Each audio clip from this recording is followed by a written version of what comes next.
Now that's significant. The Market Research Podcast. Well, hello. Thanks for joining us on this latest episode of Now That's Significant, a market research podcast. This is your host, Michael Howard, the head of marketing at Infotools. Today, we're joined by Jeffrey Hirsch, the founder and president of the Right Brain Studio, an adjunct professor in the Graduate Communications program at the University of Southern California's Annenberg School.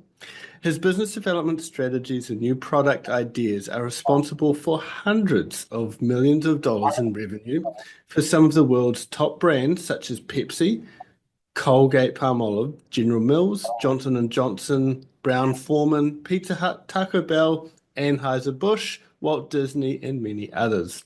Welcome to the show, Jeffrey. Thank you very much. It's a pleasure to be here. You're welcome. So, Jeffrey, what's the most significant thing you're going to tell us today? Well, I've been thinking a lot about this issue in marketing, about long range objectives and tasks and short range. And I come really from I come from a marketing background, but I have always especially loved qualitative insights. And maybe it's because I like talking with people so much. That was a big part of my business. And I have this feeling now that it's not a feeling. I mean, you see what's going on in the world, that almost everything marketers do now is really short-term oriented, which is much different from the way it was when I started out in business. Not that it was better then, it was different, but I'm wondering if we're losing something along the way. And what I mean by everything is short term now, if just take a look at the marketing mix. You look at the marketing mix in 1970, it's quite a long time ago, 50 years, about 85% of budgets went to advertising, network TV, spot TV, prints, whatever. And now about 15% of all advertising or marketing dollars go to advertising. And, where's the rest of it go? Well, to digital and social media. Now that's taken over 85%. And by its nature, I would say that kind of marketing is very short term. And it really goes back to this, the old marketer's dilemma of, am I getting any bang for the buck for the money I'm spending? Is it doing anything? And, there's a great quote from the old retailer, John Wanamaker, had one of the first great department stores in Philadelphia, Pennsylvania, in the United States. And he said, what year was this? It was in the 1919. He said, I think that where I'm looking for the quote about it, the essence of it was, I think that about half of my advertising dollars work. I just don't know which half, right? So it's like you throw all this money out there, and what do you get back? I mean, you can look at sales, but in those days, before the internet, before this instant, kind of buying thing, you really couldn't tell, and that's all changed. That's all changed entirely, and now, we can measure the effectiveness of our advertising dollars or our marketing dollars, and in most cases. And I just want to read to you a quote. This is really what got me onto this thing. I was reading. Oh yeah, here's the quote: "Half the money I spend on advertising is wasted." The trouble is I don't know which half. That was the quote. And it's a woman named Emily Fink. She was the chief marketing officer of a big insurance company called Liberty Mutual. If you lived in the US, you would see their ads all over the place. She did a lot of great work there, and she's on somewhere else, but she was interviewed somewhere, and she said, organizations aren't handing over millions or billions of dollars without being able to assess whether they are driving growth. Media analytics have expanded, making it easier to tie dollars spent directly to purchases. Being able to track from digital advertising all the way through purchasing is a game changer in determining how to spend and optimize marketing dollars. Right? And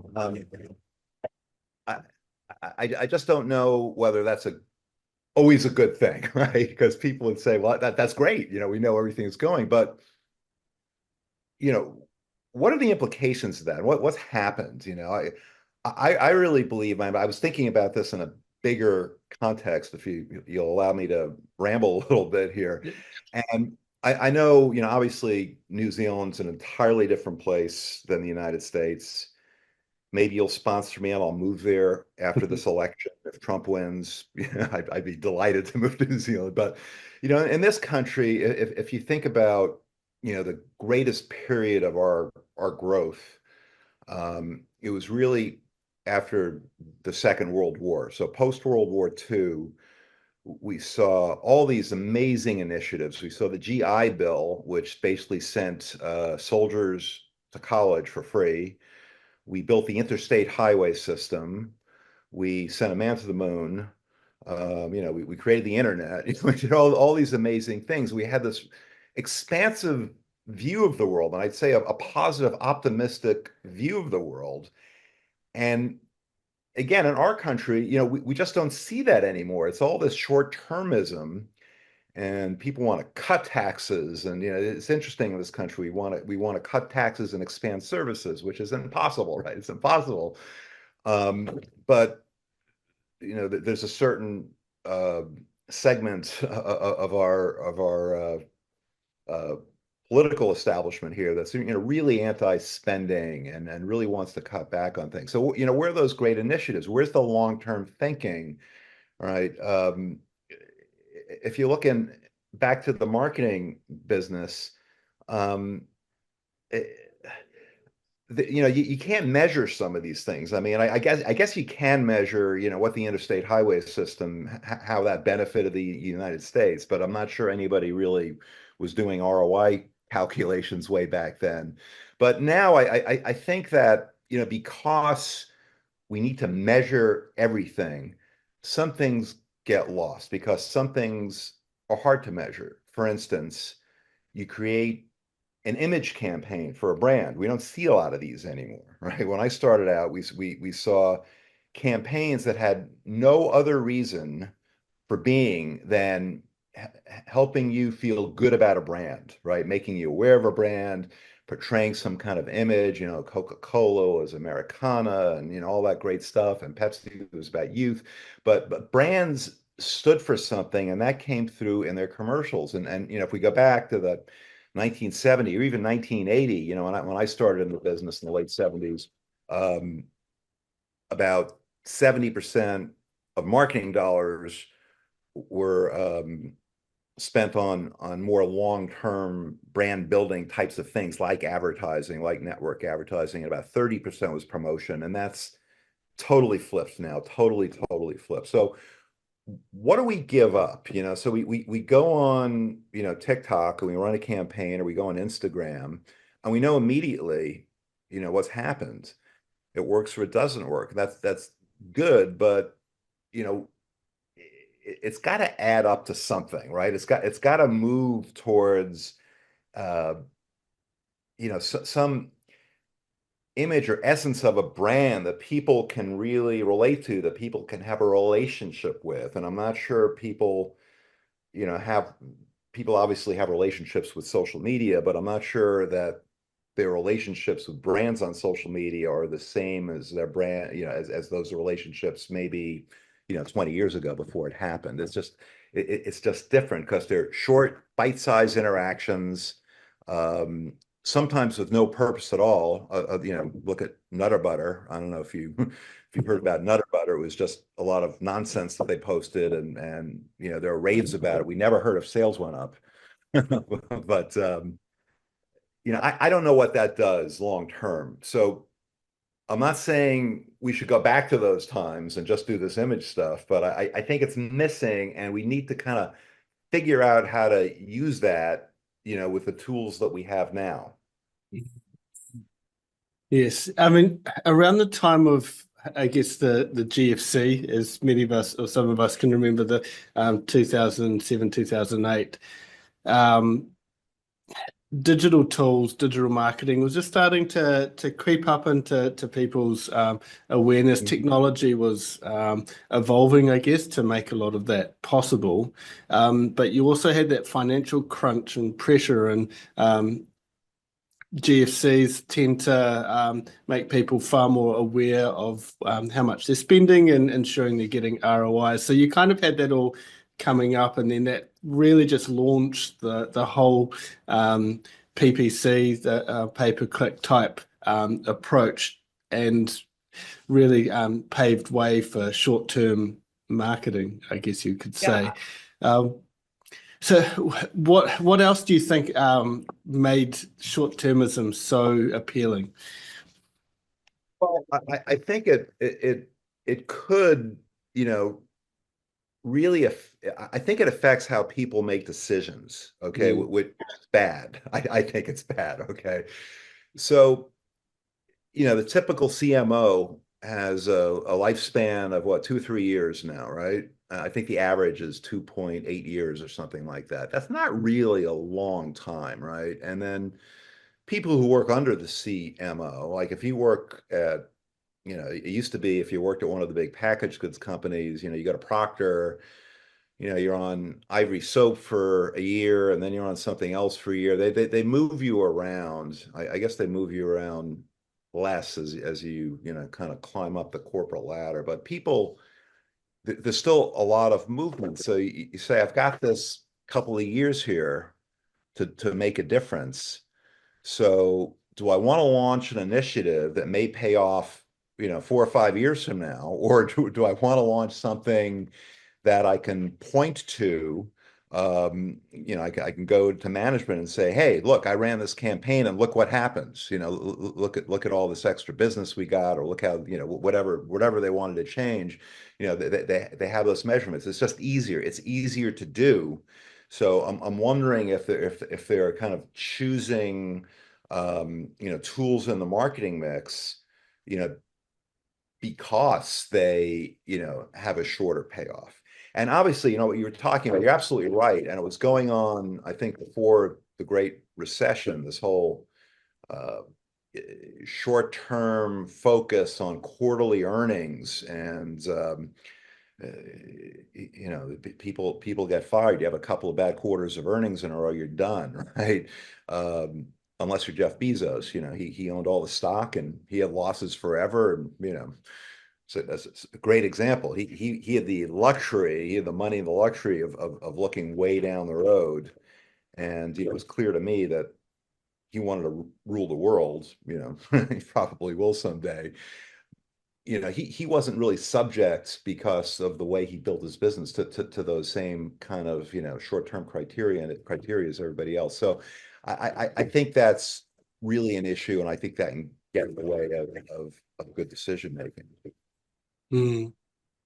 What do you think we're sacrificing with this preference for short-termism?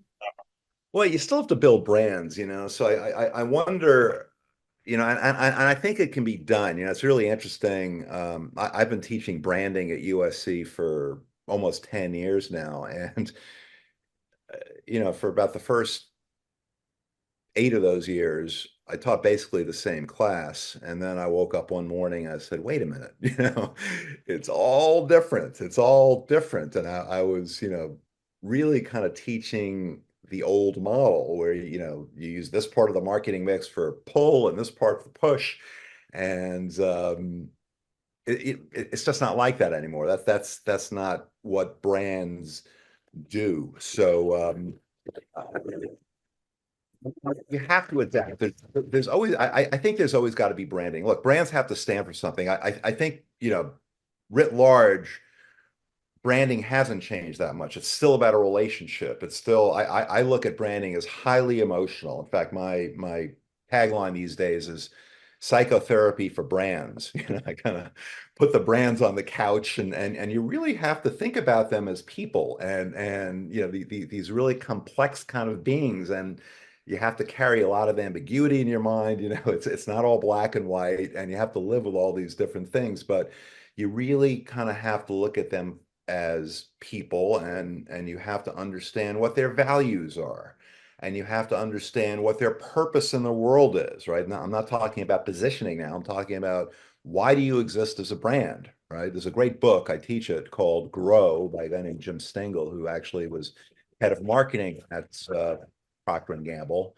This book's been out for a while, and he kind of summed up. We all kind of knew this, and we all always talked about how brands have to stand for something bigger, right? They're not just collections of features and benefits. And again, to me, it's not about claims. It's not about anything rational. Colgate's whitening toothpaste, the benefit of that isn't that you get whiter teeth in 3 days. It's kind of how they would sell it. The benefit is that, you're going to feel like you can get close to people. It's good for romance. You have more confidence, right? So, I really believe that we still have to think about brands like that as almost these human-like beings, that have lifespans and different characteristics. But we have to understand the values. We have to understand the purpose. We have to understand how they're different. That's the classic positioning, I guess. I think it's emotional though, not rational. Those differences. Those are the differences that make difference. You have to look at brand personality, right? You have to look at all these things. So it's this complex mix of different things out there that you have to combine. And clearly, one medium can't do it all. I mean, I'm not sure you can do all that on Insta. I don't know if you can or not, right? I think you have to use a lot of different tools, online, offline. But if we're not thinking about what this brand wants to be when it grows up, right? If we're just out there doing stunts and these short-term things, gee, we can measure them. We know what the ROI is. Great. But, I can have all these short-term successes, but do they add up to anything, right? Do they mean anything when taken together? So that's kind of what I'm thinking about. And I think, the great marketers, I think they still do that. I think certainly, a Procter does that. I think Apple does that. I think there are some pretty good at it, but I think, a lot of these, it's funny in marketing, we have fads just like in any other, like in consumer businesses, right? Like I'm a qualitative guy, right? I can't get arrested doing qualitative anymore because everything's kind of a quick and dirty, quantitative study with a panel that they have. Why should we do focus groups? We have 5,000 people we can send out questions every day to. That's great. I mean, I love that stuff. I love big data. I love all that. But what do you lose when you do that, right? You have to get, you guys Uncover Insights doing, big kind of data crunching, and right, you mine data, right? You do all kinds of things, which is great. There's no single way anyone should ever approach this. You should do all these tools, but the qual stuff is I think still important. But the point is that people chase these trends in marketing. We're supposed to be these innovative, forward-thinking, deep-thinking kinds of people, but people do what's expedient.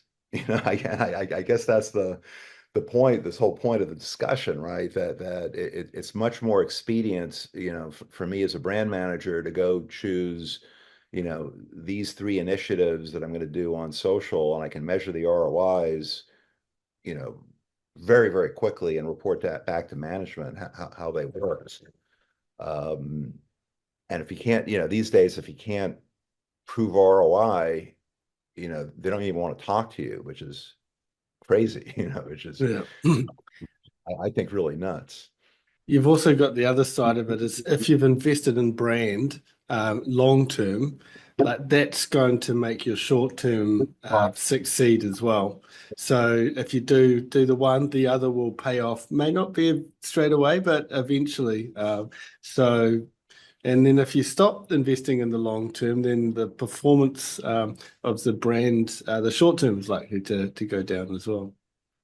It's really funny. I was listening to another podcast the other day called The Knowledge Project, which I love. A guy named Shane Parrish, great, real intellectual guys.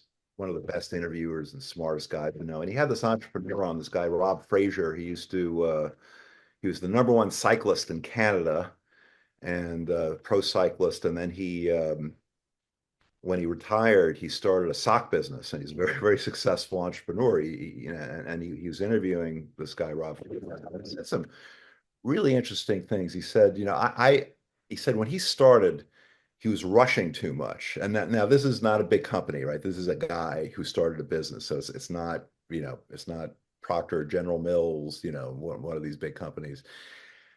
And he said, the sales come when the sales come. I can't, it's funny what he said. There are things that are out of my control. And I used to try to make things happen too fast, right? But things happen in time. And I think this, piggybacks on what you were just saying, that you got to put the stakes in the ground, right? You got to build the foundation. You have to build something out, and you can only, there's a certain pace that you have to go at. I mean, you can try to go faster, but that doesn't always work. I mean, you have to be patient. You have to be in the moment. You have to understand what's going on, and all with an eye to the long term. So if we rush things, it was interesting. He said, anytime I tried to rush something or make something happen before it should have, I failed. Right. So I think there's a lot of that too. No, that's a really good summary of what we've been talking about, I guess. So I get another thing to consider when we're thinking about short-termism is our reduced attention spans. That's not helping us at all, is it? Yeah, well, so I told you I teach graduate school, and I love my students, and now I'm going to badmouth them. And it's not their fault; it's our fault, because like our fault, my generation's fault, because those are our children. And it's people learn differently now. It's amazing. There's that cliche that people have the attention of a goldfish or not even. It's really true. There was a article in the Atlantic a couple of weeks ago that was saying that at elite colleges and universities in the United States, most of the incoming students have never read an entire book, right? I mean, think about that. I mean, it's remarkable to me. I went to a decent high school. It wasn't a great high school. It was very good. We read, we read the Iliad, and we read 1984, and we read Shakespeare. We read all these things, and now people are coming to college. They just read, they're assigned snippets of things. So they can't really sit down and enjoy a book. They don't have the attention span. They don't want to do it. They don't have a love of reading. And of course, this affects everything as well, right? It's remarkable that we come to that place, because I don't see, it's funny at my age. I'm probably a little older than I look, but at my age, every day I get up and I say, am I just a grouchy old man who says everything sucks? Like all the other grouchy old men through history, right? Every generation does this. Oh, these kids, they're doing everything wrong. Or am I right? And a lot of the time, I'm right. I don't see how this is good for society anywhere. How if we can't read a whole book, how are we going to do the calculation, even though we have computers? How are we going to do the calculations to send a man to the moon again? We have to have it seems like we've lost this grit, right? This ability to kind of stick with things and see things through. And I know I sound like a grouchy old man like that, but kind of true. And I see the Gen Zers, I'm sorry. They're so wonderful in ways, and so sophisticated and worldly, because the internet. And then because the internet, they don't have attention spans, and they don't read. My students, graduate students, spend, anywhere from, 4 to 10 hours a day on social media. I asked, and Yeah. I don't know how they do it. I mean, it would kill me. I mean, to do that, because you never, your brain is just not operating. It's almost like being in a casino, where you keep pulling the handle and hoping it comes up, three across like that, and you win. And it happens enough. It happens enough to keep you going. So I think that's like the hit. It's like the dopamine hit. You keep checking your socials, and eventually you'll see something that's good or somebody responded to you, but it really is an addiction. You've heard all this before. This is nothing new, but Mm. to get back to what we were talking about, I think it really does the way we plan. If you can't get through a whole book, how are you going to make a 5-year plan? I mean, it really Mm. don't necessarily seem to be related, but I think they are, because it's about having, again, going at the right pace, learning, experiencing, understanding, what happens. It's not all theory, going out and getting a feel for what's going out there. And to me, despite great successful businesses like yours, and the success of big data everywhere, I mean, I'm in the minority. I mean, I still feel like we work in art, not science, right? And I think when you're dealing with relationships, certainly statistics help, obviously, social learning help, all those things help, but um, you know, there's still psychotherapy, psychotherapy Mm. for brain, still psychotherapy for people, because there's some things AI can't solve, right? And there's some things that just need to be talked through, and ideas, insights. The way I've been most successful is getting into very deep conversations uh, surrounding brands, and the values of those brands, the values of the people of those brands, see, what they have in common. We're really kind of relationship counselors, but it's like psychotherapy, because you get to know yourself kind of by talking. So if you go out and talk to enough people, and you don't have to talk to a lot of people, and I'm not saying quality is the only thing you should do, but I really believe that the great insights come from this kind of iterative thinking and discussion. That you say something, I say something, somebody else says something, all of a sudden there's a new idea. The amalgamation of all those different things. Do you hear my assistants barking in the background? A little bit, but you're fine. I'm sorry. They're very good at what they do. Nice. Those No, dogs. I mean, it's an interesting point you said about art and science, and I guess a lot of technology platforms like ours is kind of built with science, engineering, etc., coding, but then it's actually the art of the people who use it that actually bring it to life. So that curiosity, the time, and people think a tool like ours is a quick fix. You can just plug in your data and you just expect to find that short term, that quick answer. But it's often when you just have time to sit back and relax and look at it, take your time, that connections are made, and then you can see a story develop, and then you can think about ways that you'll be able to share and tell that story in a meaningful way to your stakeholders, etc. So you've got to have both. You can't just have the one of them.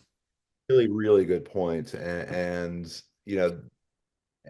that is, at the end of the day, quant, whatever you do, it's not the computers that make the decisions. It's not the apps, or the models or the algorithms that make the decisions. People still have to make the decisions. You're absolutely right. You do these great studies, and it's up to us, the human beings, to figure out what it means. And storytelling is the great cliche of marketing now, but it's true. I mean, you have to go in there. I mean, that's what makes great quant work, people who can come back to you and not just say it was 50% this and 40% that, but people who can, say, here's what it means, here's where those numbers come from, and here's what they imply, and to really get into it. And the numbers can tell a story. The problem is that I don't think a lot of people are really that good at going in there and interpreting what the numbers mean. I think that what I see in marketing, and I've seen it for a while, I see it in branding all the time. It's what I call paint by number, marketing, where um, people are into process more, they're into the process and the format more they're into the substance. So, oh, it's easy to do brand positioning, first figure out the values, then do this, then do that, just, fill it in here. And I see people literally, not really giving it any thought because, big company, Anheuser-Busch, I work with them a lot. They have a very, I think, a very wonky way of doing their positioning work in terms of their format. They have, I can't get into it much, but it's very, very complex, and they throw so much stuff in it that, when you get to the end, it's like, what does this mean? I mean, when there's too much, you can't pick out that thread, that story we're talking about, that single-minded idea that really drives, a business forward, right?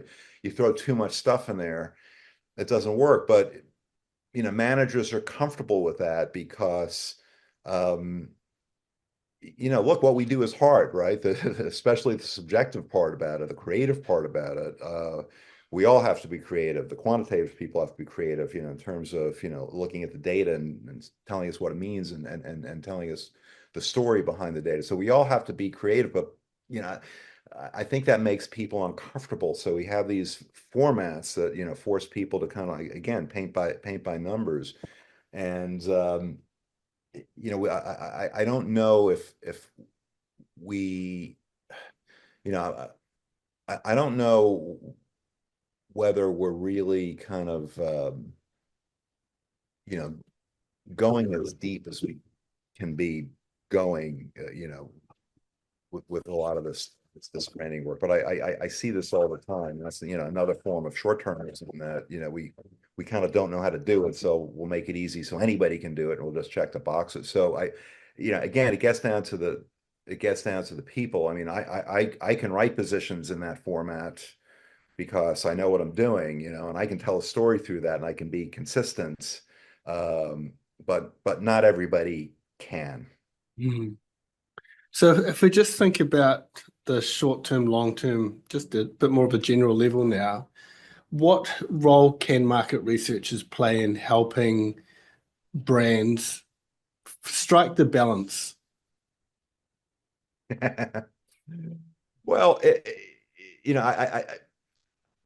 I don't know. I mean, first of all, a lot of these decisions aren't made at the marketing research level, of course, right? A lot of CMOs are making these decisions, and sometimes people have no choice. And, I see organizations where you have a CMO, and I mean, I've worked with lots of people like this, oh, we don't want any of that soft, qual stuff. I need real data. I need real data, and they're gonna dictate, what happens. And I don't, it's such an interesting question, and I don't know the answer. But, look, we see things with the pendulum always swings back and forth throughout history. The pendulum swings back and forth, in marketing and culture and politics and everything, right? And we are, in this country, at this very polarized place. And I think that kind of black and white thinking kind of dominates, our culture these days. Like, you're one thing or another. You can't be lots of things. And it's really interesting because, um, on some levels, people don't want to be like that anymore. They want to be like these citizens of the world and have all these different influences. And I'm a vegan, but I eat fish, and I'm Jewish, but I'm a Buddhist. And, I call it like the the tapas bar of culture, right?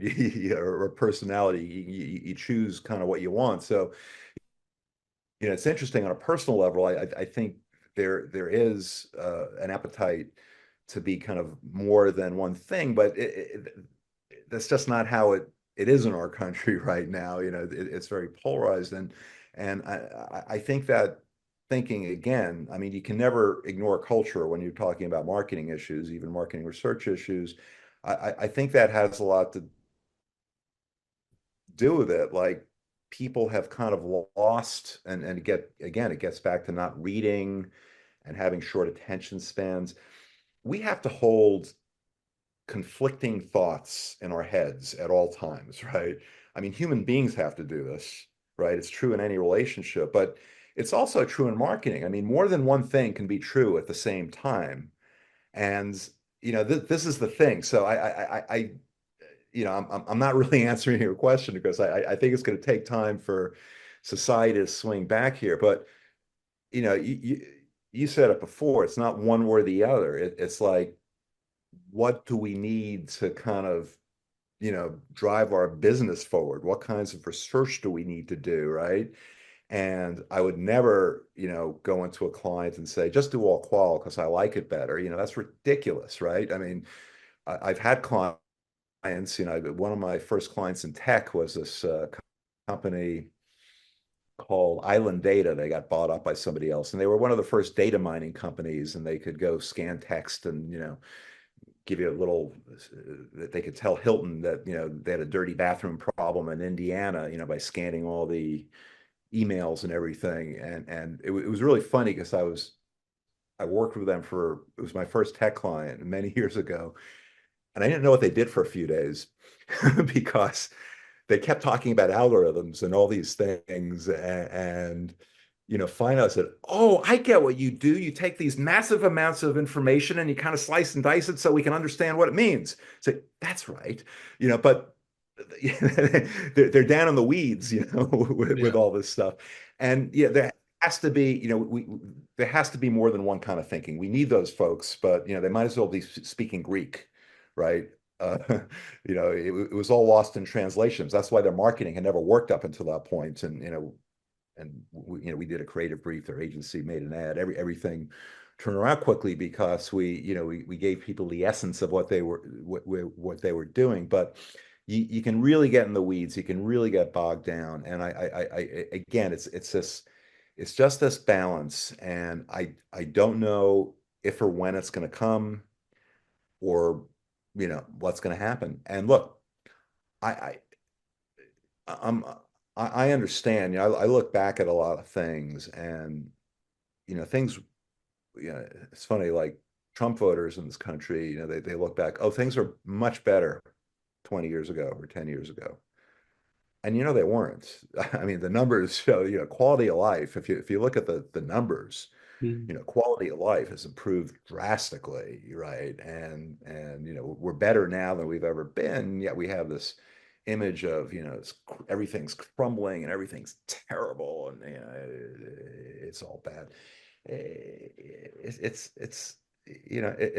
not like that. So we look at the world through this lens, and we have to. Jeff, I've completely lost my train of thought going off this. This is what thinking about Trump does to me. I've totally. And you guys, I was going to ask you who won the election because you're a day and a half ahead of us. Maybe you can tell me, but it's going to be a tough night tomorrow. But that's all good. I mean, we're essentially talking about how brands need to change and strike that balance, which I guess is leading us on to just my last question to you. So cultures do evolve, and what's important changes, and brands can't just remain fossilized as they are. They need to change, but knowing how much to change can be really difficult because you need to stay true to who you are and your purpose, etc., as you mentioned before. So what final words can you leave market researchers with in terms of how they can help brands navigate that that whole change side of things, just so they're not chasing the short term, but the mind on the long term. Well, this is the thing. This is a really fascinating thing with brands, and again, it's these all these conflicting things. So in one sense, brands should never change, right? I think they need to be true to, what they are, right? And how they, Coca-Cola is Americana. They're never going to be, anything else, nor should they be. Old Spice, it's interesting. Old Spice is a great example. Old Spice is a brand. I call a lot of these older brands, I call them solid citizens, okay? And solid citizens, I define those as their brand's been around a long time, and once they were just glamorous, at the top of their fields. When I started out in marketing, I worked in the liquor business, and if you went to a bar and they had Dewar's and Smirnoff and Beefeater gin, in their well, they call that a super well. They have the premium brands in there. Those are Cuervo Gold. Oh my God, Cuervo Gold, so great. Those are like, those are different. They're very different brands now, right? We don't think of those brands the same way. And it's kind of like, again, going back to human terms, you think about George Clooney in 1992, he was the sexiest man in the world. And today he's a nice old man. He's a nice guy. He's a good guy. He's still a star. He's still got charisma. But, James Bond, right? Sean Connery in 1965 was the sexiest man in the world. And then he was a nice old man.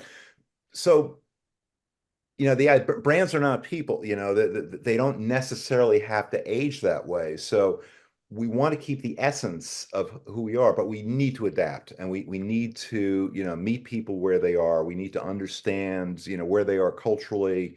We need to understand the language they speak. We need to understand their lifestyles. So you have to evolve brands, to kind of how society is changing. Now, if society changes completely and you're selling, like if you're selling cigarettes, like you're shit out of luck, because, that's just the whole category that's going down the tubes, for good reason, right? So some brands, can't be brought along. Some brands are just going to die natural deaths. But if you're a laundry detergent or, an aftershave or deodorant or whatever, I mean, there's no reason, why you can't keep adapting with the times and be relevant in that way. And the best example is Old Spice, right? Which at one point was not your father's aftershave, it was your grandfather's aftershave. And it would, and it's funny because if people smelled it, they say, "That's wonderful. What is it?" You go Old Spice, they go, "Yuck," But Old Spice was really interesting. They had a great campaign, and I don't know if they run these these same ads in Australia, but they have these kind of, wild men doing crazy things, real kind of charismatic, funny, in your face kind of advertising. It used to be they had this old sailor character, an old sailor who got off merchant marine boats and would walk onto shore, and all the pretty girls would, flirt with him because he was wearing Old Spice, right? Very funny old ad. You can't do that anymore. But what they kept was they kept that feeling, or the essence of masculinity. That's what really Old Spice was about. And they kept that, and they didn't do all at once. They made many mistakes along the way, but they finally found a formula where they were broadcasting that kind of macho-ness, in no uncertain terms, but doing it in a way that appealed to the sensibilities of then, I guess, Gen Xers and millennials, and now Gen Zers. So that's a good example how, you can stay current, but it's, brands fail at that more often than not. It's a really tricky kind of thing to navigate. It is. Well, some really interesting thoughts. Thank you so much for joining us today, Jeffrey. I appreciate it. Thank you so much. Enjoyed the conversation. You're welcome. And to our listeners out there, we thank you for listening in too. We would appreciate it if you subscribe to the podcast, shared it with others, or left a review as well. Until next time, thanks for listening to Now That's Significant.